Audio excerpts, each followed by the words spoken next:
Alright, so here we go. This is another art student diary.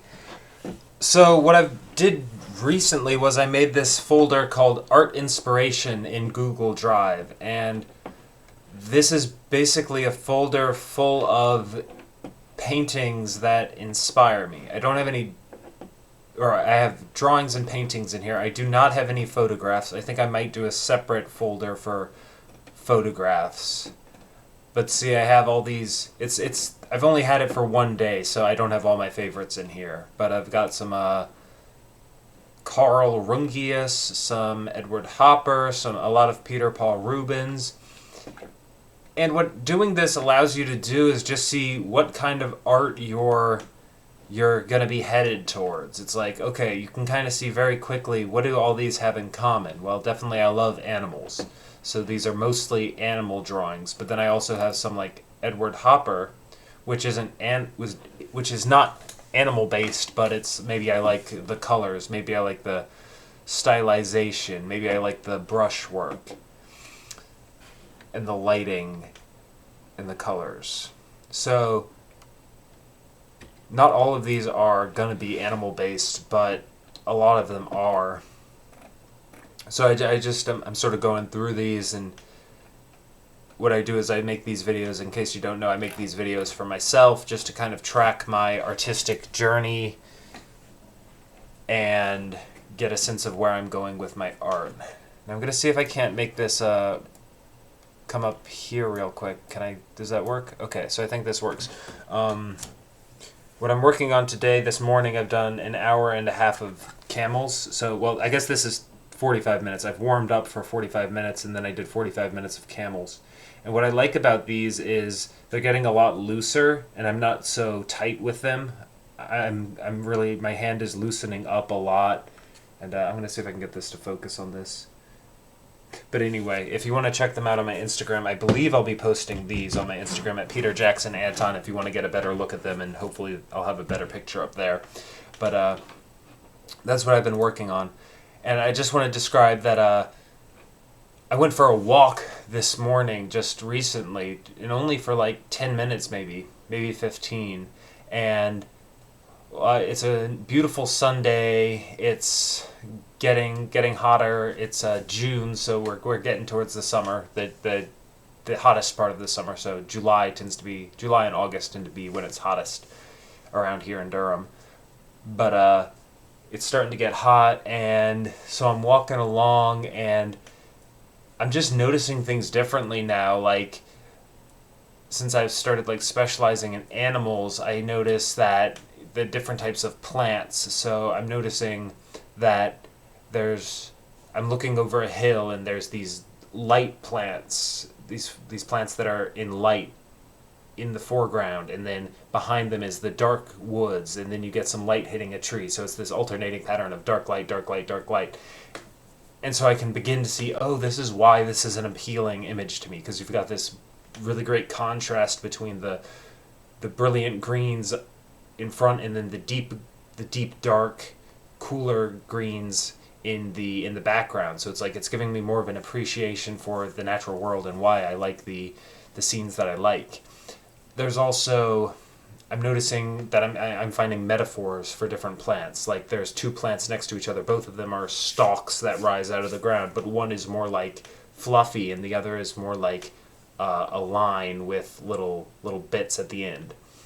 So it's like one of them is like the tail of a tiger, where it's really fluffy and almost a cylinder, but it's a stalk and then a whole bunch of fluffy stuff. So that's like a cat tail. But then the other one was more like a cat whisker, because it was really wispy and it was more like a line than a mass, I guess. So that was really cool. And then there were these other ones that were flat like blades, but then they're curved. I don't know the names of these plants. I just think in terms of like visuals. But it's like if I were going to make it out of this, it'd be like, it's a triangle that's curved, and I figured those were more like cat ears. So they were like plants that droop like this, and there were a whole bunch of skinny, it was like this kind of a shape, where it ends like this, and that's like a cat ear. Or any kind of animal, it's a flat shape that droops and curves. So that was cool to see things in terms of metaphors and how you can take a shape and how a whisker isn't really that different from a stalk coming out of the ground, and a tail isn't really that different from a plant. So you sort of begin to see the pattern of things, the way that things interrelate. And then I also noticed something that was really cool was these bushes that I've walked by a bunch of times. There was something different about them today, and I couldn't quite place it. And then I was listening, and I heard like this buzzing, and I was like, "Oh, there's something in there. There's something like bugs."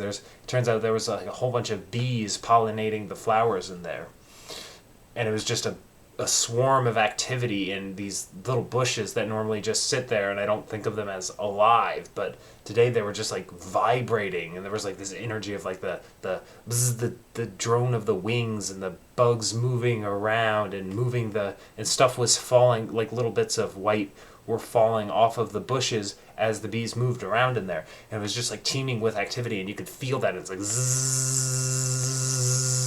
And so I sat down next to it, and I just observed these bees, and they weren't stinging me or anything. They were just minding their own business. I guess they were pollinating the flowers, and I don't know. Let's do some research right now, because we're artists, and artists do research. Whoops, that's the wrong one. But so let's get this size. Okay, so we're gonna be here. So we're gonna be how does pollination work? We're just gonna research that. Okay, so pollination is an essential part of plant reproduction. Pollen from a flower's anthers, the male part of the plant, rubs or drops onto a pollinator. The pollinator would be the bees, right? The pollinator then takes this pollen to another flower, where the pollen sticks to the stigma, the female part. So it sounds like the bees take the pollen from one flower, the male part of the plant. So it's kind of like the sperm in humans. So the bees take the sperm and they go over to another flower and they deposit it on the egg, would be the human metaphor. So they take it from the male to the female, and the fertilized flower later yields fruit and seeds. So this is kind of how I want to begin to operate in my life, is just get more into that curiosity of how do things work? How do animals behave?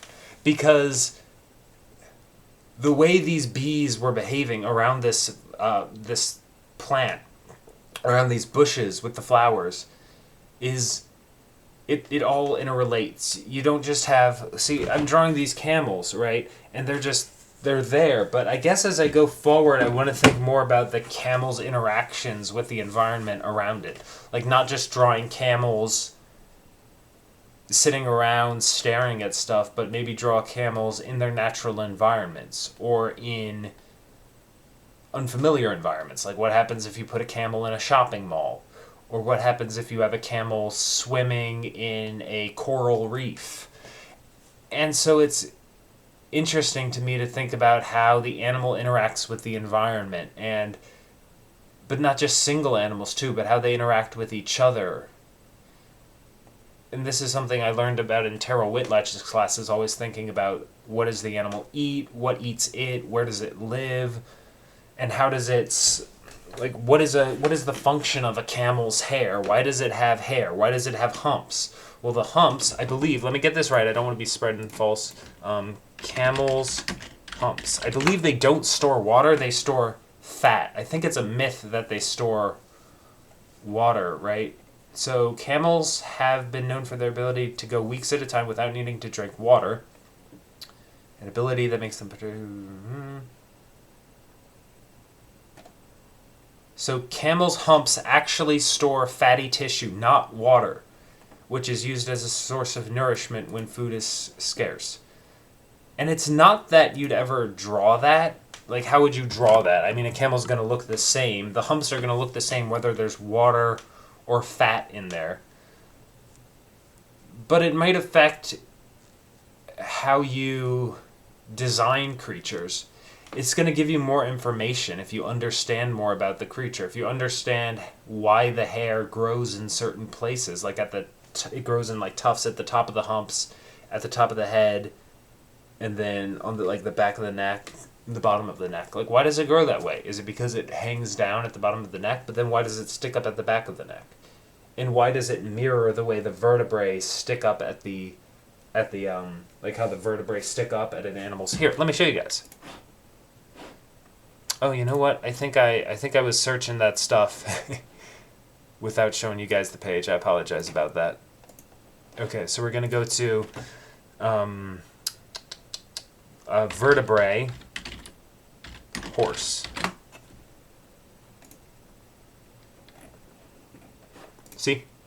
See how it rises up? And look at this. So a lot of people will draw, and I've done this certainly, and I still do this because sometimes I forget. But see, the spine is actually down in here. We got the head. The spine starts close to the top, but a lot of people think the spine goes like this. That it's at the top, like it is with humans, but it's actually buried deep in the neck. It goes all the way down here, and then it goes up here. And even right here, that's not the base, that's not the spinal column, that's like the vertebra sticking up. See? It's kind of like, think of it like a shark's fin or something almost, in terms of how it rises on the back of it. See, it rises up. And you can see it on a, maybe we could check out a dinosaur skeleton. Oops, dinosaur skeleton. I wonder if it's the same on those. Oh, here's a mammoth. But see, it does the same thing here. It doesn't seem to happen as much on lizards. I wonder.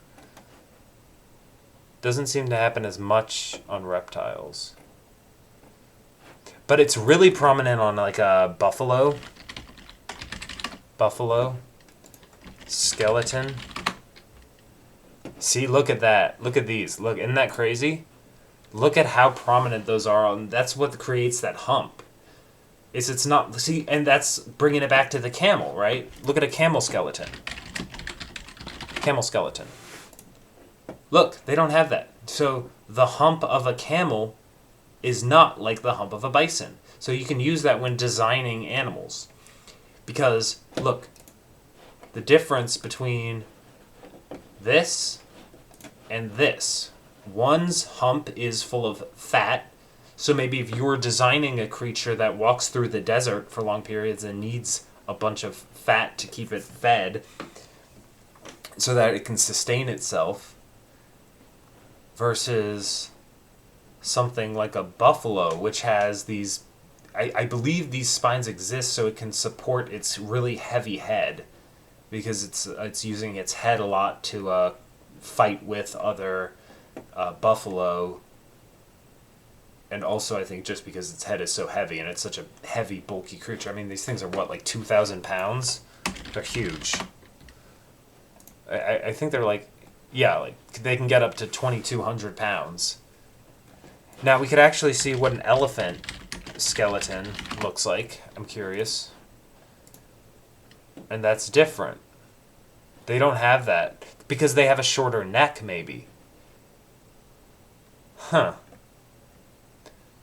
And so you continue to do research like this and just, I mean, a lot of, I think, anatomy is just you learn the basic skeleton of head, spine, rib cage, then you have the scapula, humerus, the forearm bones, which are the radius and the ulna. Sometimes they're fused, sometimes they're not, depending on whether you're a carnivore that rotates its paws, right? They're going to be separated if you need to rotate your arms to catch prey, like cats. Or if they're fused, a lot of times they'll be fused in grazing animals, so they can't rotate. And then you have your wrist bones, and then you have your foot bones, and then your fingers. Or sorry, the wrist bones, which are the carpals, and then you have the metacarpals here. Then you have the phalanges, which are the fingers, and they get stretched out. if you're looking at grazing animals, a lot of times will be like the most pronounced is the horses, which the horses walk on one finger, and the hoof is like your fingernail, pretty much. But anyway, we go to the back, and we have the pelvis, we have the femur, the patella, which is just the kneecap, the tibia, and then the tarsals, or the tarsus, metatarsus, and then the phalanges, which are the toes. But then you take this, and it's just comparative anatomy. So you take this camel, and it's like, well, it's all the same parts on the elephant. They just get stretched in different ways. The rib cage is much bigger on this elephant. The scapula is straight up rather than at an angle. You're going to have thicker bones on an elephant because you got to support more weight. The skull shape is very different because of those tusks and the trunk.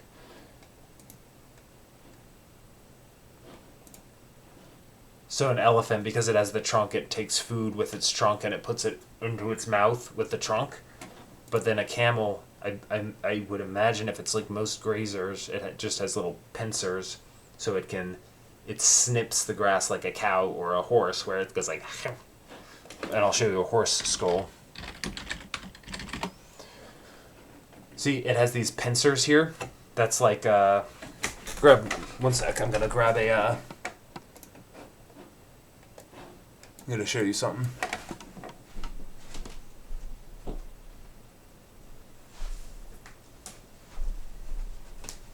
So a horse is gonna have teeth that's like a pair of pliers, where it snips, and it snips. And then it's got in the back, one sec.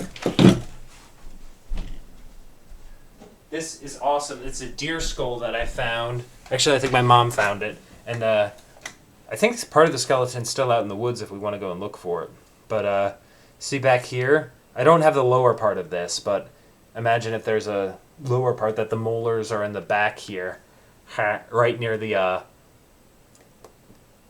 right here about. See, and those are our flat teeth that, are used for grinding down vegetation. So you snip it off with the pincers, and then you grind it down with the flat teeth. So the pincers snip, and the flat teeth will mash it up so you can digest it and chew it and all that stuff.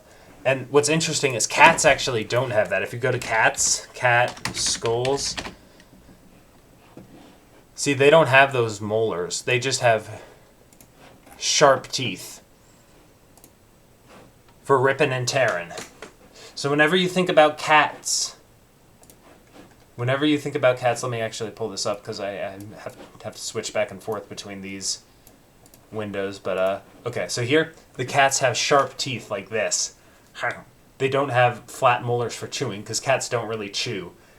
They just rip and they tear, and then they just swallow it. So just think about that when you're designing animals. Is it like a cat where it just rips the meat?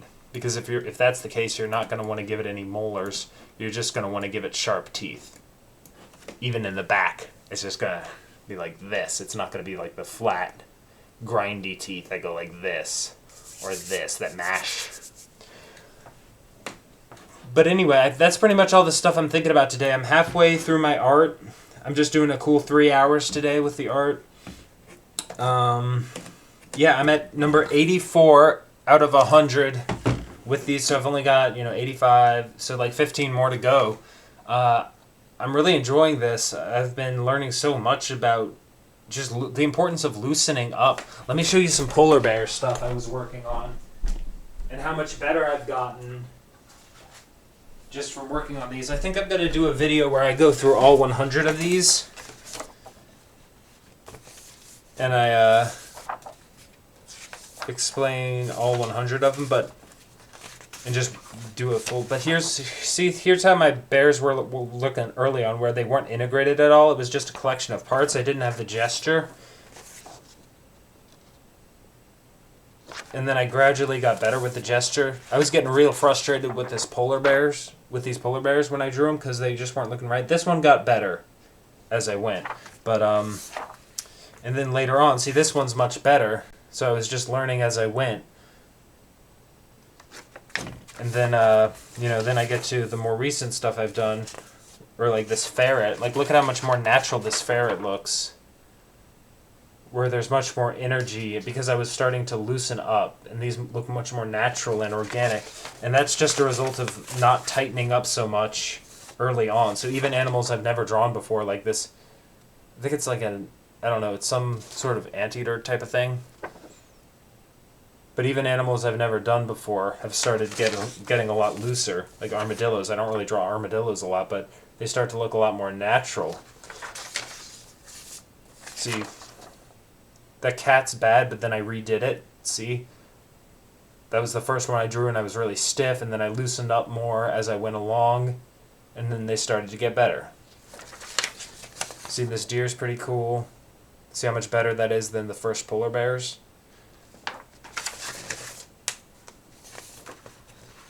See, look, a lot of times I'll just redo something if I don't like it. So I did the construction of the deer, and then I'll redo it. And I'll see what I got wrong, and then I'll just try it again. See, and on this deer, that leg is too long, right? That back leg, it gets way too long. And on this goat's head is too big, but then I fix it in another one. But you see how much looser I'm getting with these? And that's helping me a lot with the stiffness, is because I'm not getting too stiff early on. I'm getting a lot more relaxed.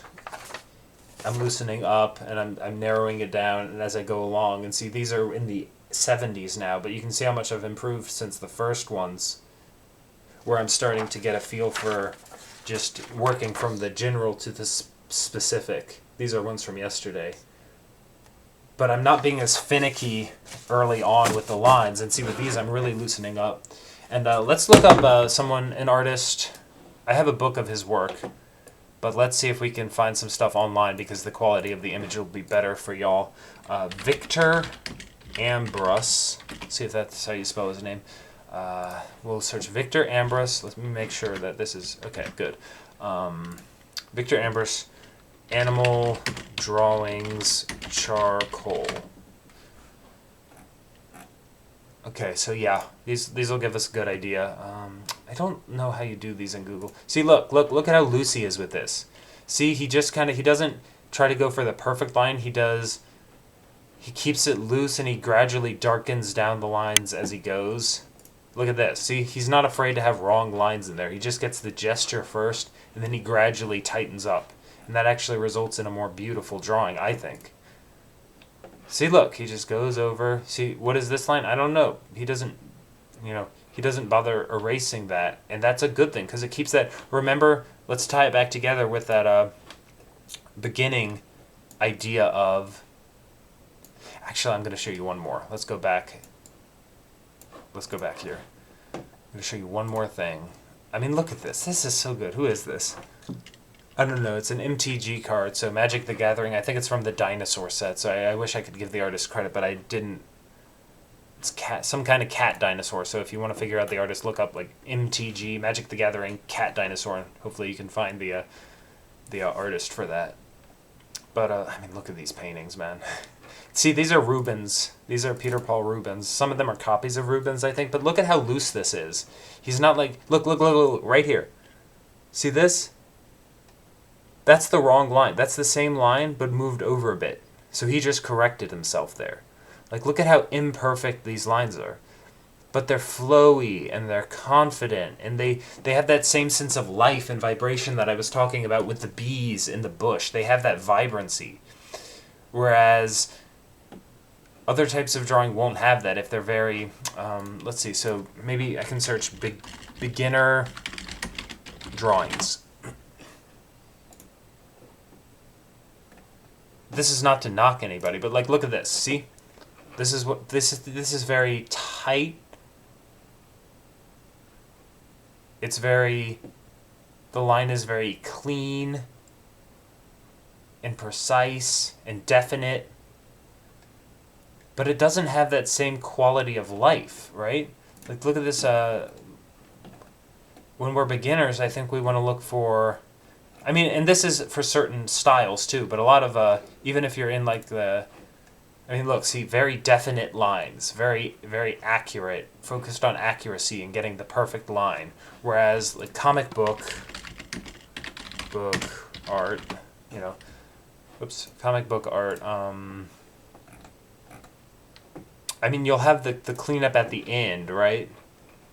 Where things get much more definite. But look, comic book sketches, maybe. Maybe if I search, like, pre-ink.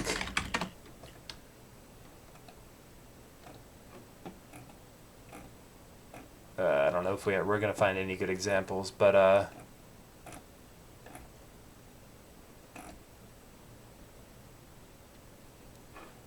but basically what I'm trying to communicate is that, yeah, see, like this. This is what I mean. See how loose these are? That's a lot of times how comic book artists will operate, is they'll do a very rough lay-in just to get everything in place before they go in and do all the cleanup and specific lines. So see how loose this is? Yeah. A lot of times they'll operate in ways that are more like, if you look at like Glen Keane drawings. See, look at all these, he works it up. Do you see all these artifacts of how he was working it up slowly? That's something to take note of, is he doesn't just immediately go in with these harsh lines. Not harsh lines, that sounds like an insult, which of course I would never do. Never to Glen Keane. Glen Keane is one of my heroes. I would never call his lines harsh, but precise lines. Before he does these very precise lines, he does these loose and flowy lines and works his way up to the... See, like, there's a bunch of lines in this hair that aren't, like, the final lines that would make it into a... I'm going to search something here.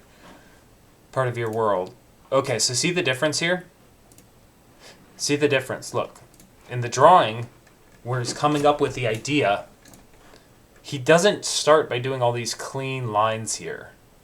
He's not doing this cleaned up version where he only has the essential lines, like in the final version of the animation. He has all these like lines that, see, maybe this one line, for this one line, there's so many other lines that he does when he does the drawing. Here there's like 2 lines, and here there's a bunch of lines. Because he's finding his way through the drawing. So just think about that when you're drawing. Just think about that example I was talking about with the bees and the bush. Think about your drawings, your sketches as a hive or as a bush teeming with activity where everything's buzzing and like zzz. So it's okay to have extra noise, like Victor Ambros or like Glen Keane. Or look at what's his name? Cesar Santos. Look at one of his recent videos about keeping a sketchbook and look at how he I'm going to see if I can find it. Cesar Santos. Yeah, let's make myself small again. Cesar Santos pin sketches. See? Look at this. Exactly like the beehive thing, right? That's what inspired me to draw like this with the camels. But look, see how loose he keeps it? He's not doing it with harsh lines. He's building it up with small, tiny little strokes, right? Strokes on strokes on strokes. And he's just going through and... See? He's just building up the values with his drawing tool. He's got a lot of energy, right? This is exactly like a beehive with this ballpoint pen, where he's doing a bunch of bzzz, bzzz, bzzz. It's just teeming with activity, and that gives it a greater sense of energy, rather than something like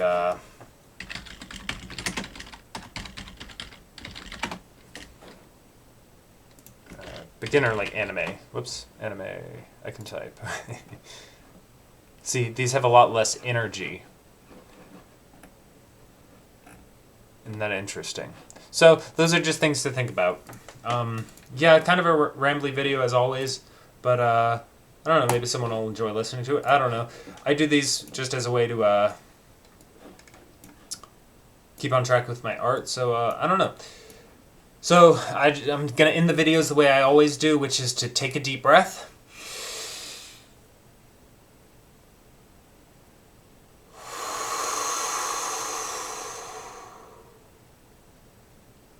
And let's go draw.